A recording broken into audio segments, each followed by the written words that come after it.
ప్రభు స్తోత్రం. దైవాశీస్సులు. 106వ కీర్తన 3వ వాక్యం. న్యాయమును అనుసరించువారు ఎల్లవేళలా నీతిని అనుసరించి నడుచుకునేవారు ధన్యులు. ప్రభు తన మాట మన కొరకు దీవించునుగాక.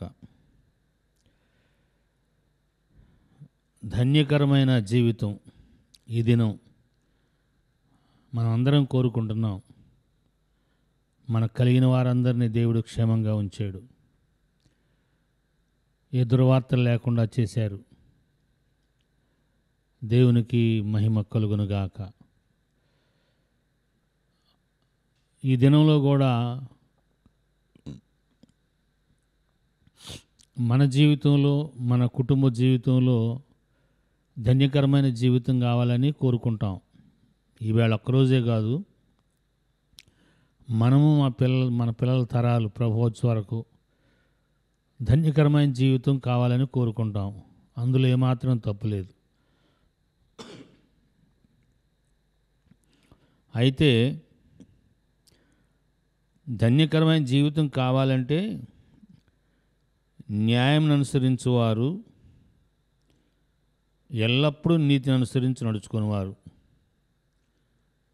వీరిద్దరూ ధన్యులవుతారు. ఈ 2 లక్షణాలు ఉండాలి. న్యాయమును అనుసరించువారు ఎల్లవేళలా నీతిని అనుసరించి నడుచుకునేవారు.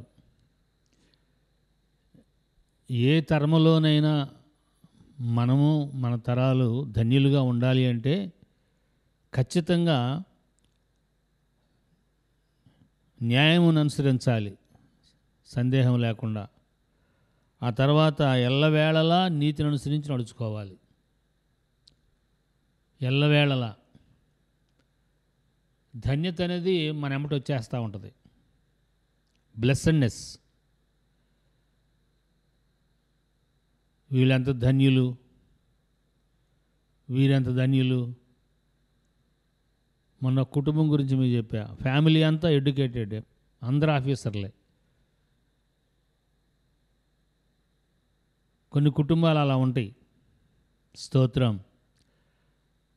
ఉద్యోగాలు లేని వాళ్ళు చూసి ఏమనుకుంటారంటే నిజంగా వాళ్ళు ఎంత పుణ్యాత్ములు లేక ధన్యులు అని వారి భాషలో అంటారు. బాగా ఆస్తిమంతులుగాను వస్తు వాహన సంపద కలిగి ఉంటేను వారిని చూసి, వారి లైఫ్ స్టైల్ని చూసి వారు ధన్యులు అనుకుంటాం. లోపల ఏం జరుగుతుందో మనకు తెలియదు. బయటికి చాలామంది నీట్గా కనపడతారు. ఒకరోజు ఒక స్థలానికి నేను పెళ్లి కార్డు ఇవ్వడానికి వెళ్ళా. మా పెద్దమ్మాయిది 2012లో. నేను పోయిన నా క్లాస్మేట్ లేరు. పిలిస్తే ఒక ఆడమనిషి బయటకు వచ్చింది. కళ్ళ నిండా నీళ్ళు తుడుచుకుని మొహం కడుక్కుని ఎవరో లోపల కొట్టారు. మొత్తానికి 50 ఏళ్ల పైన ఉంటాయి. చాలా ఎర్రగా ఉంది. మంచి